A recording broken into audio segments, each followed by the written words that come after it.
mag-solo lang talaga. Ayun. Walang ka-love team.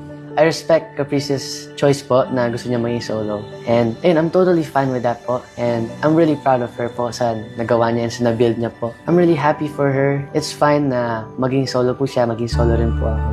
Yun po, I'm just... Pero younger brother lang ang turing sa hindi. Caprice. Opo, kasi po ako yung pinakabunso sa bahay. So pagpasok po dun, naputingin ng lahat sa akin, matik na po yun. Ang dating kasi sa mga fans, lalo na sa Kaphit, na parang nung sinabi ni Caprice yun, parang tinapos na niya agad.